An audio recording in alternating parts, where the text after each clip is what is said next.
My dear friends, today's our concept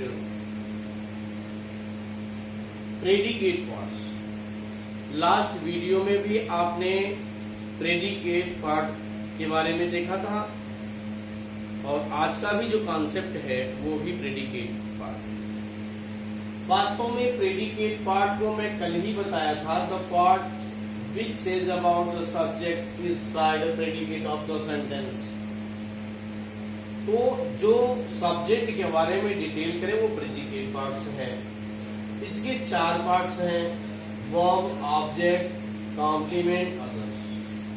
अब आप verb किसे कहते हैं? The word is used to express some action. जो वर्ड है वर्ड, ये जो वर्ब है, verb is a word is used to express. Express माने व्यक्त करना। सम एक्शन, कुछ क्रिया माने कार्य को, फीलिंग्स भावनाओं को, एग्जिस्टेंस स्थिति यानी अस्तित्व को। It tells us something about the subject in a sentence. अर्थात सब्जेक्ट के बारे में जो ये क्रिया है, क्रिया हमारे कार्य, हमारी भावना, हमारे अस्तित्व के बारे में, अर्थात सब्जेक्ट के बारे में। जो सब्जेक्ट एक्शन करता है, सब्जेक्ट फीलिंग की, जो सब्जेक्ट की फीलिंग होती है, भावना होती है, उसका अस्तित्व होता है, जिस शब्द से व्यक्त होता है उसे ही हम क्रिया कहते हैं।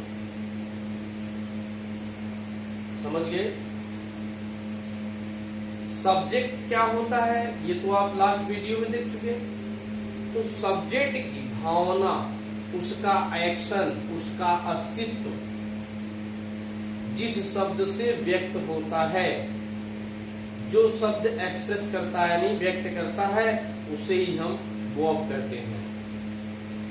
अब वर्ब के कई पार्ट्स होते हैं।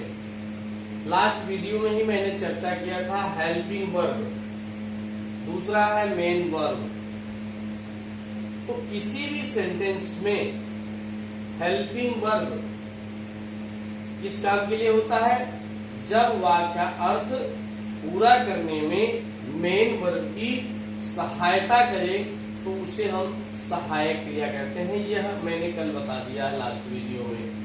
मेन वर्ब जो मुख्य क्रिया होती है उसे 2 भागों में बांटा गया है, फाइनाइट वर्ब और नॉन फाइनाइट वर्ब। अब देखना यह है कि फाइनाइट वर्ब क्या है और नॉन फाइनाइट वर्ब क्या है। फाइनाइट वर्ब सीमित क्रिया, अर्थात जो वर्ब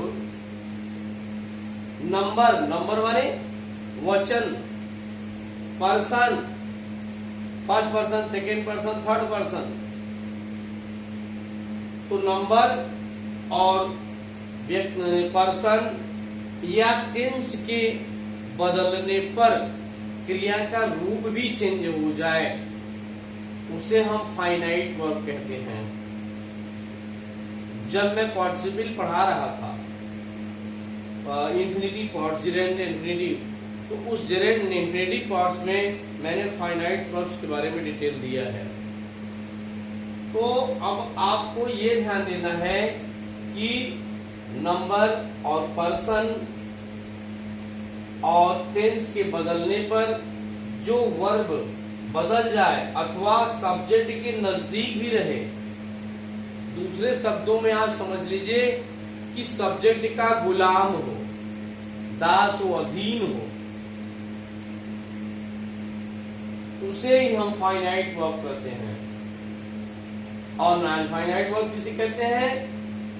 नंबर, पर्सन और टेंस के बदलने पर उसमें कोई परिवर्तन न हो उसे नॉन फाइनाइट वर्ब कहते हैं।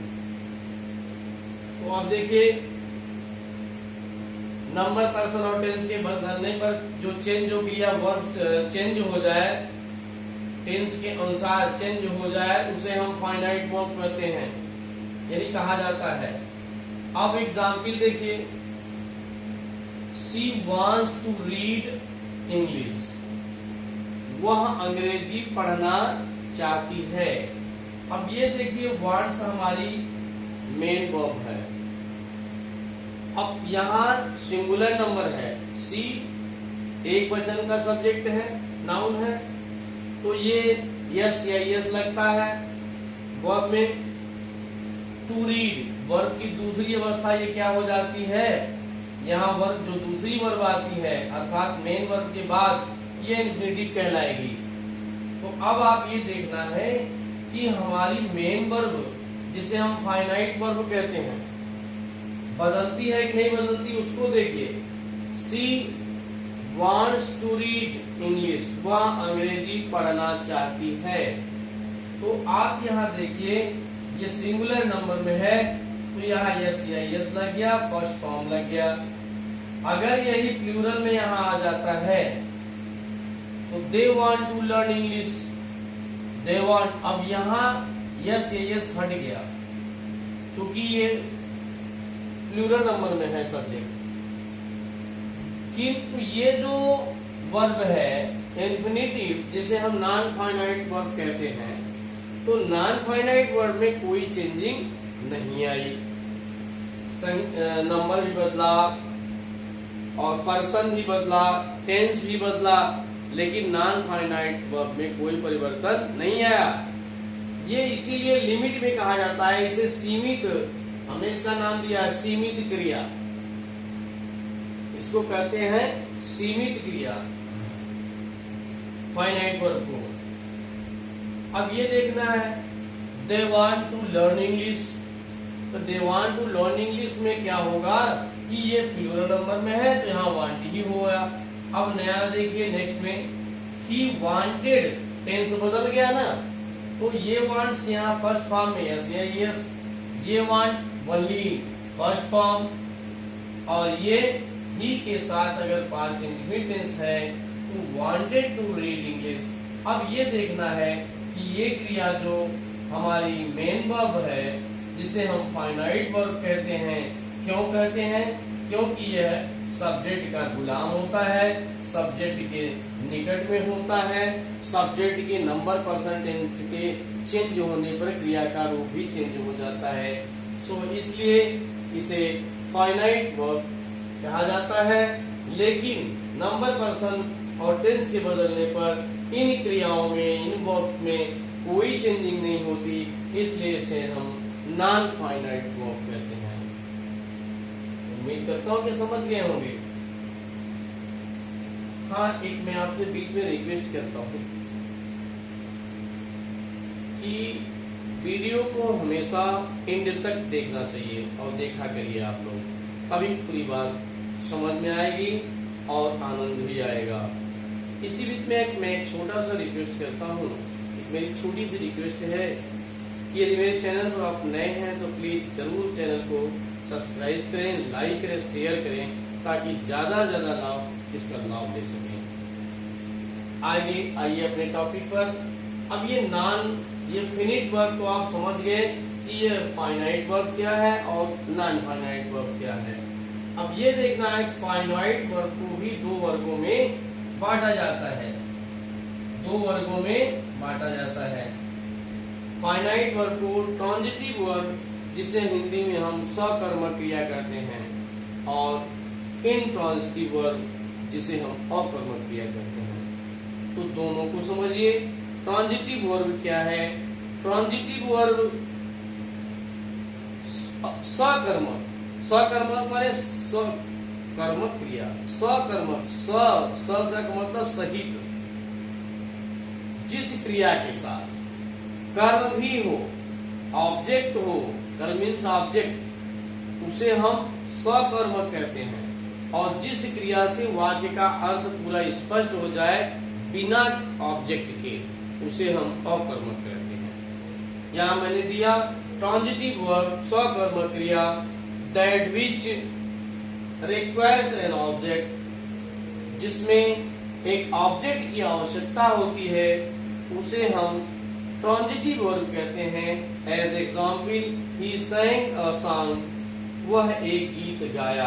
अगर हम ये कहते ही sang, वह गाया, अधूरा हो जाता। अब यहाँ क्या है, इस क्रिया के साथ असांग लगेगा, बिना इसके अर्थ पूरा नहीं होगा, तो हो जाएगा ही sang a song। तो ये कर्म ऑब्जेक्ट इसके साथ रहेगा, तो इसीलिए इसे स्वकर्मक क्रिया कहते हैं। क्रिया वर्ब के साथ ऑब्जेक्ट भी रहेगा। दूसरा एग्जाम्पल, ही लाइक्स स्वीट, वह मीठा पसंद करता है। अब इंट्रांजिटिव वर्ब देखिए, इंट्रांजिटिव वर्ब मीन अकर्मक क्रिया। अकर्मक मतलब that which requires no object, जिस क्रिया में ऑब्जेक्ट की आवश्यकता न हो उसे हम अकर्मक क्रिया अर्थात इंट्रांजिटिव वर्ब कहते हैं। तो जैसे एग्जाम्पल, शी लाफ्स, वह हंसती है। वाक्यार्थ क्लियर हो गया ना, क्योंकि वर्ब में जैसे इस लग गया और विदाउट ऑब्जेक्ट ही वाक्य का अर्थ क्लियर है। बर्ड्स फ्लाई, पक्षियां उड़ती हैं। डॉग्स बार्क, कुत्ते भौंकते हैं। तो इन वर्ब्स में इन वर्ब्स को हम ये इंट्रांजिटिव वर्ब कहेंगे। बिना ऑब्जेक्ट के ही वाक्य का अर्थ पूरा हो जा रहा है, लेकिन ये जिसमें हम इंट्रांजिटिव की बजाय ट्रांजिटिव कहते हैं, क्योंकि उन वर्ब्स में विदाउट ऑब्जेक्ट अर्थ क्लियर नहीं होगा। आशा करता हूँ आप ये वर्ब के बारे में अच्छी तरह समझ गए होंगे, क्योंकि मैंने एक्सिलरी वर्ब के बारे में, हेल्पिंग वर्ब के बारे में एक लास्ट वीडियो में दिया हूँ।